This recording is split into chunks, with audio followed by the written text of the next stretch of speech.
Good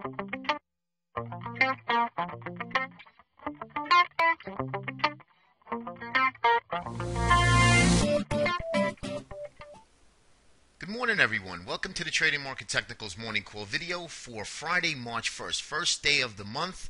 February is behind us, and I have to tell you, we had some really interesting developments happen at the last 10 minutes of the day. Pretty much a benign day yesterday. Markets were in its inside 15-minute range pretty much up until late afternoon.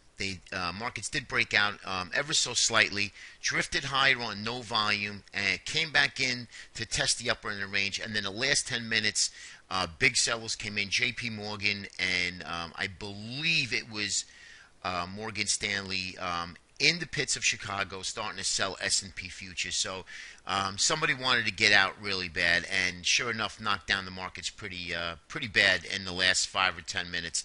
And even in the overnight session, we really didn't recover. Markets are down about 4.5 right now, handles. But just real quick, briefly, Dow up 42, NASDAQ up 14, gold down 18, took another hit. U.S. dollar continues to be bid up 33 cents, and S&P up 6. You wouldn't realize that if you weren't looking in front of the screens all day. However, though, really interesting developments. Now, I'm looking at a weekly close today, and we're going to see what happens if we actually challenge the lows of 14.99.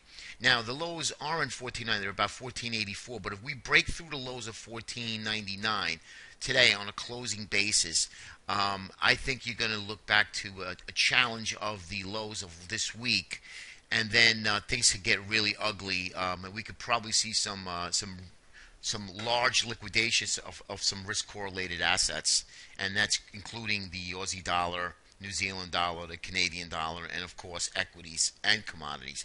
So that's going to be an interesting development to see what happens today, or even in the next couple of days for that matter. Now, and that's why I always say, please, let's be nimble.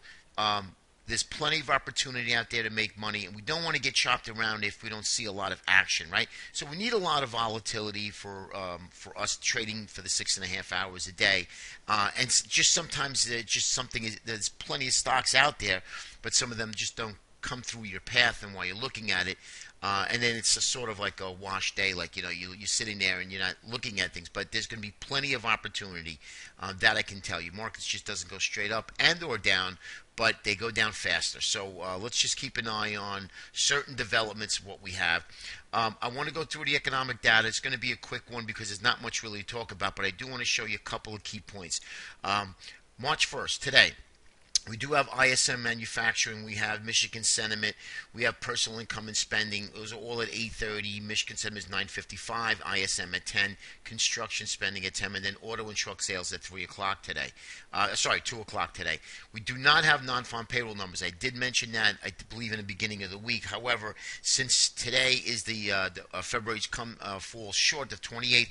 However they figure it out, it's supposed to be the first week of the first Friday of the first week of each month.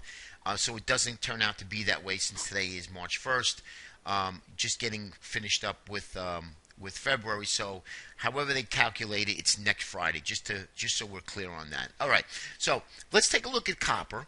And copper has been a phenomenal gauger since last Wednesday. I've been mentioning, and I said, guys, we have a black candle here, which signals a reversal candle. Sure enough, copper sold off again. This is not a good sign for the bulls, right? We do not want to see copper lagging the general broad market here. So copper's not doing too well. And also we have the other indices lagging. We have the transport starting to lag. We have NASDAQ lagging. And these are the two leaders here that we have that are lagging, and of course the Russell. We do have the Dow, which made a higher high, but the other index lagging, and you don't want to see the Dow making higher highs, and the S&P for that matter, since they're followers to the other three indexes that we look at. Okay, just wanted to make that clear. So we do have a little bit of weakness coming up, and volatility is starting to pick up. It's just unfortunate that it was at the last 10 minutes of the day. More than likely, many traders that if they're not in a position in the last half hour to the last 15 minutes, usually don't take on a position at that time because it's just not enough time to unwind your position and let the position work for you. Okay, NYMO, McClellan Oscillator. We're back into this channel here, down 6. Really no change from the previous day. I think we were down 3. So we're just kind of sitting in here. But what this tells me is that we have plenty of room to run both on either side to be overbought and or oversold. So let's see what happens if the market starts to get going here, if we get some sort of a spike in either direction.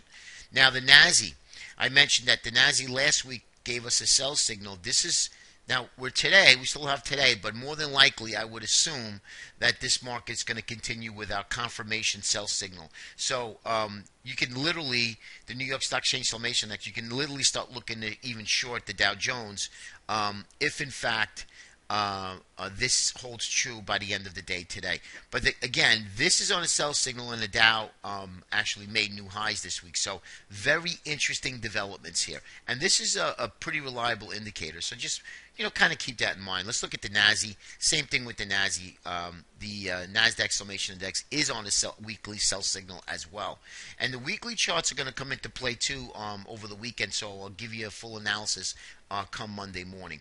Take a look at the VIX. And as you can see here, VIX actually gained some momentum again at the end of the day.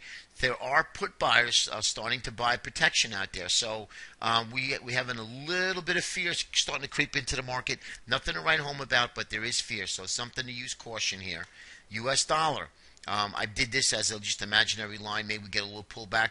Well, we got a little bit of a pullback 2 days ago, and yesterday, well bid up the dollar. The dollar is well bid up, which is also giving me signs to say that money's flowing into these safe haven sectors and, of course, the currency. So the U.S. dollar is king here, right? We talked about that as far as the Swiss franc and the Japanese yen both being intervened by their governments. The dollar is really going to be key going forward. So that's something that I'm watching on a consistent basis every day during the market hours. All right, let's go right into the charts. I want to show you a 5-minute chart. Here's our opening range, right? So and very easy to gauge for order flow, new order flow, no order flow, or in a range, right? 15-minute candle, 15-minute opening range. If we are in a 15-minute opening range, there is no new order flow, and you can clearly see that here. So there's really nothing to do, right? Unless you find something that has some volatility, an upgrade or a downgrade, and it's been relatively quiet since earnings season has really ended weeks ago, and now we just have these tier 2, tier 3 firms, Russell 2000 small caps that are reporting, which is really not much of anything to trade with. But as you can see here, we did get a little bit of a pop up right around 130, drifted higher on low volume, as you can see, and then we just kind of sold off, drifted back down into at the upper end of the range, and the last 10 minutes some of these larger firms started selling S&P and really sold off hard into the last 5. Honestly, we started wrapping up the day, and we hear the squawk box running, going crazy, and literally that's what happened here. So you could see, but if you most of the day was really literally nothing to do, and then we did get a little bit of a move up, and then again a drift back to the upper end of the range. So yesterday's development, let's see what happens if we follow through here. Now, a lot of the indexes did put dojis and reversal candles, so we'll see if we get follow through today. So as you can see here, we're getting these engulfing candles down, smaller candles up, large candles back down. So volatility is starting to creep up into the markets here. But we also want bearish configuration on our moving average to really tell us, hey, we have officially started a downtrend. Looks like we're carving a tradable top, but we are not there yet. It's not confirmed. So that's why I say take a step back a little bit, be a little nimble, work on looking for 2, 3 good quality trades for the day. If there's nothing to be had at that day, take a step back, get ready for the next day, because it's going to happen and we're going to get extremely busy. I could just see it in the charts. Okay, 60-minute, and here we go. Back up to this 150, 150.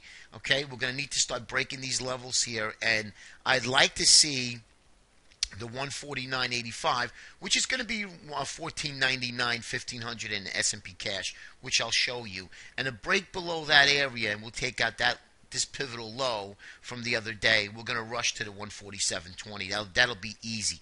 That's going to be an easy target because of the fact is we've tried it, we've tested it. Next time it comes around, the buyers that are up in these areas that have been buying now, right? Remember, we have buyers coming in here for the last couple of days.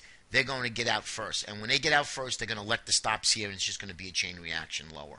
Okay, same thing here with the 30-minute. As you can see, Bollinger Band started tightening, and then we get a little bit of a pop lower, and now we're already overbought in our 30-minute chart. So that'll be interesting to see what happens if we get some follow through. Here's our S&P cash again. As you see, a CCI very weak here. We did get a push up, but look at this. Couldn't even get back up to the 80 percentile here. So reversal candle, 1520 back underneath it. I did mention last couple days I want to see a 1518, 1520 touch and fail, and sure enough we did get that yesterday, but it was at the end of the day. That's the only thing that's a little discouraging. Again, good price action to the downside, but it was a little discouraging. I just want to see it now happen and get some follow through today. Remember, we have a lot of econ data today, so that could push the markets one way or the other, so just be aware of that. My first target, I'm still looking for a 1475 touch, and then we'll see where we go from there. We'll reevaluate any type of sell-off, but that's the 1495, 1500 break really needs to happen here on a closing basis, and then we'll reevaluate it. Again, plenty of room to run to the downside, guys, if, in fact, the market's put in a tradable top. Again, 60-minute, just to show you where we are here. We've retested back up to upper in the range, but look at this lower high off of this area here back on 220, I believe. Lower high, lower high, lower high. So we actually retested this 1520, 1525 area, but we're making lower highs here. Okay, I could draw a diagonal. So this is interesting here. Interesting development. So again, let price tell us what to do, and that's what we're going to react to. And again, it's 30-minute chart Bollinger Bands. As you can see, they're starting to tighten up here. Okay, and again, the banks. Now, the banks is going to be interesting, right? Because if there's sequester that's going, I believe is going to be announced today, if they have to have automatic $84 billion in cuts, I think it's going to affect the banks in a big way. Nonetheless, just the price action alone telling me that the banks are topping.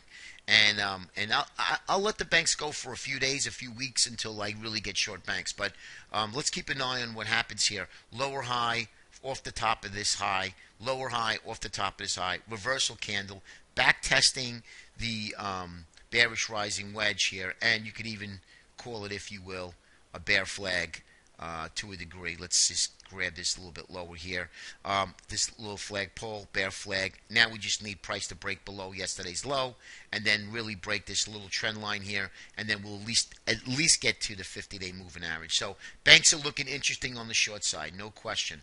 Diamonds, as you can see here, made a high intraday, roll back over to fail, back into this line. So keep an eye on what happens with the Dow Jones. But again, my main focus really is the Russell, the NASDAQ, and the transports. Those are the three big main indexes that really move the markets. And again, here's the IWMs. Had a better day, stronger day than the transports, which I'll show you. But again, look what happens here. Lower volume again, on the move up. That's what you want to see if you're a bear. You want to see low volume moves that are on its way up. And as you can see here, transports look to put in a good day, and then reverse course, gave it all back here, and put in a doji. Now we just wait to see what happens today. Now Friday is a little bit tricky when you're trading because anything could really happen here on Friday. So just kind of keep that in mind. Let's take a look at Apple real quick. Apple just losing its steam here, holding by a thread the 440 area. A break and close below 440, you're going to hit the lower trend line about 415, and then you'll reevaluate it because once that happens, I think everybody else who's hoping and holding these up here, that try to board up here, try to pick a bottom, eventually, and I'm sure there's going to be tons of stops below 400. You'll get that flush to let's call it 385, 390, and then maybe you might want to step in and start building a long-term position in it. I get a lot of phone calls. What do you think about a longer-term position in Apple? I think Apple's sick. I think Apple has some issues. They actually put out a little bit of a press stating that there's new implement strategies for the CEOs that they have to hold 3 times amount of stock based on their base salary. So does it mean much? Probably not, but nonetheless, they're restricted to sell. They need to hold 3 times. So if you have $1 million, you got to hold $3 million in stock. So It's kind of foolish to me, but anyway, nonetheless, it is what it is. So let's keep an eye on Apple here. Really, really not looking too well. And I'm looking for that flush, right? We get that big flush down on heavy volume, then I could say we might have a tradable bottom, and then you need to still reevaluate it. Lastly is the Qs, guys. Same thing, back in his channel. Nothing going on in tech right now. Nothing. However, that's going to be a sector that we're going to be watching for maybe early spring.